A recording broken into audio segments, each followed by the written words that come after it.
Semua video di channel YouTube ini diproduksi oleh Karata Techno. Assalamualaikum pejuang sehat dimanapun berada, selamat datang kembali di channel YouTube Real Food Corner. Menu sehat, tubuh sehat, ibadahnya semakin nikmat insya Allah. Masih dengan saya Rita. Nah, di video kali ini saya akan membahas mengenai 7 karbohidrat pengganti nasi putih untuk diet kenyang. Karena ini yang paling sering ditanyakan, kalau kita nggak makan nasi terus makannya apa gitu. Sebenarnya sumber karbohidrat itu banyak sekali, bisa dari sayuran, dari buah-buahan, bisa dari umbi-umbian. Nah, saya akan bahas cuma 7 saja sumber yang sering saya konsumsi sehari-hari sebagai pengganti nasi putih untuk diet kenyang. Bismillahirrahmanirrahim.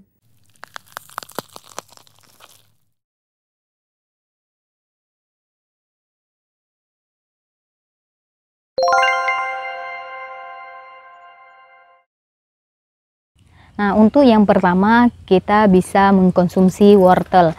Nah, wortel ini ada kandungan karbohidratnya. Untuk lebih lengkapnya kandungannya apa saja di dalam wortel ini, simak video berikut ini ya. Wortel mengandung air, karbohidrat, lemak, protein, vitamin A, vitamin K1, vitamin B6, biotin, kalium, alfa-karoten, lutein, poliasitelin, dan antosianin. Ada banyak manfaat jika kita rutin mengkonsumsi wortel. Di antaranya menjaga kesehatan mata, mengurangi risiko penyakit jantung dan kanker, mengurangi tingkat kolesterol tinggi, menurunkan berat badan, serta membantu mengobati cacingan. Nah, ini sangat cocok bagi yang sedang menurunkan berat badan. Kita sudah mengetahui kandungan dari dalam wortel tadi. Wortel ini bisa kita olah untuk kita jadikan bakwan, kita buat berbagai macam olahan wortel untuk kita dapatkan karbohidratnya.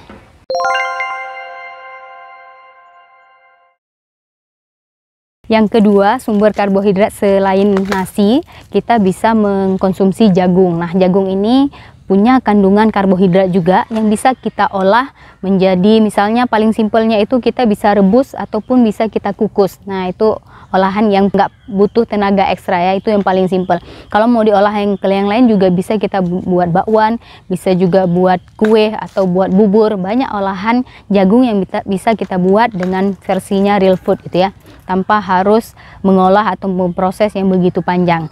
Di dalam jagung ini nutrisinya bukan hanya karbohidrat, masih ada hal-hal yang lain juga yang terkandung di dalam jagung. Nah, kandungannya apa saja? Seperti penjelasan berikut ini. Jagung adalah salah satu tanaman pangan penghasil karbohidrat yang terpenting di dunia, selain gandum dan padi. Kandungan gizi di dalam jagung ada kalori, protein, lemak, karbohidrat, kalsium, fosfor, besi, vitamin A, vitamin B1, dan air. Jagung mempunyai kandungan karbohidrat yang lebih rendah, namun mempunyai kandungan protein yang lebih banyak daripada beras.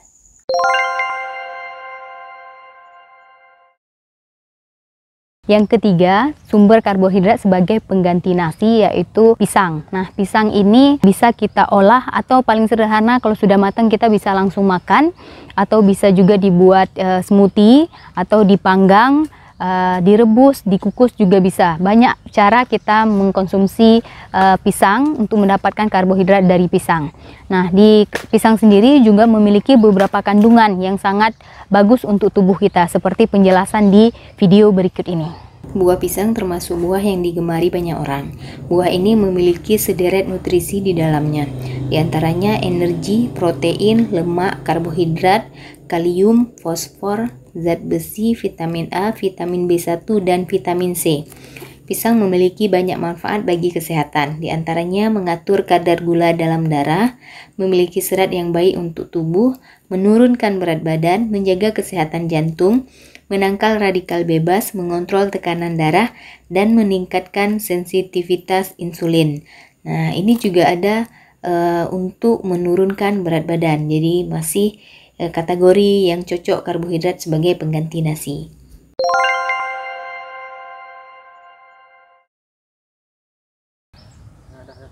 Yang keempat, sumber karbohidrat sebagai pengganti nasi di diet kenyang yaitu kentang. Nah, kentang ini mengandung karbohidrat yang bisa kita olah menjadi misalnya direbus, dikukus, dipanggang, atau bisa kita buat mashed potato atau kentang tumbuk, ataupun bisa kita buat juga pancake kentang. dan masih banyak cara mengolah kentang lainnya untuk kita nikmati sebagai pengganti karbohidrat dari nasi. Di kentang ini selain karbohidrat juga ada kandungan yang lainnya seperti penjelasan berikut ini. Kentang memiliki berbagai kandungan gizi, diantaranya karbohidrat, serat, protein, antioksidan, kalium, folat, vitamin B6, dan vitamin C. Manfaat kentang bagi kesehatan tubuh adalah mengandung antioksidan, membantu mengendalikan gula darah, baik untuk pencernaan, bebas gluten, menjaga tekanan darah, menjaga kesehatan sistem saraf dan fungsi otak, serta menjaga kesehatan jantung.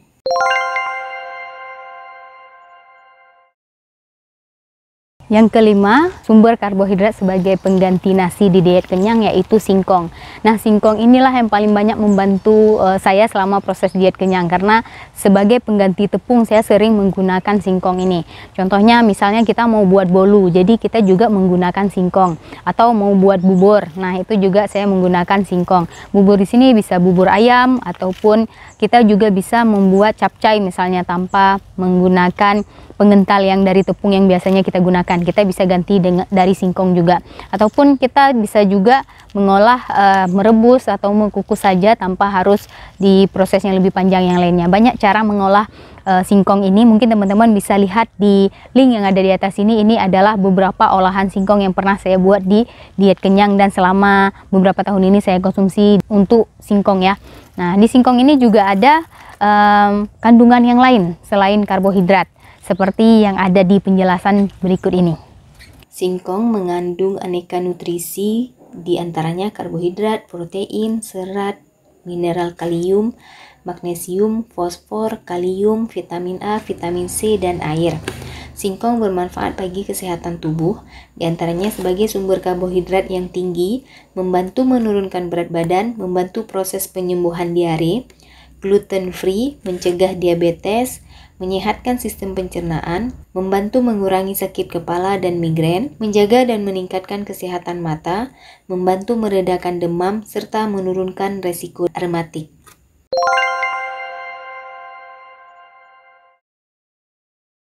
Yang keenam, sumber karbohidrat sebagai pengganti nasi yaitu ubi jalar atau ubi rambat. Nah, ubi jalar atau ubi rambat ini banyak jenisnya atau banyak warnanya. Ada yang warna oranye, ada yang warna putih, ada yang warna ungu. Jadi kita bisa gunakan sesuai dengan kebutuhan. Nah, ubi rambat atau ubi jalar ini kita bisa langsung makan, misalnya kita buat rujak, dicocol seperti itu. Ataupun kita juga bisa buat kolak, bisa dipanggang, bisa dikukus, bisa juga dibuat cookies ataupun buat bolu dari ubi sebagai pengganti tepung. Nah, jadi kita bisa ganti atau mendapatkan sumber karbohidrat dari ubi jalar ini. Selain karbohidrat juga ada kandungan lainnya di dalam ubi rambat atau ubi jalar ini, seperti penjelasan berikut ini. Kandungan yang terdapat dalam ubi diantaranya antioksidan, beta-karoten, vitamin A, kalori, air, protein, karbohidrat, gula, serat, dan lemak.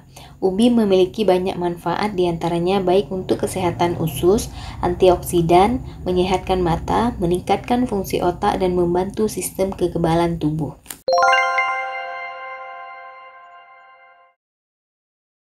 Nah, yang ketujuh atau yang terakhir ini sebagai sumber karbohidrat untuk pengganti nasi di diet kenyang yaitu labu. Labu kuning lebih tepatnya. Labu kuning ini juga yang terdapat di dalam Al-Quran, seperti penjelasan berikut ini.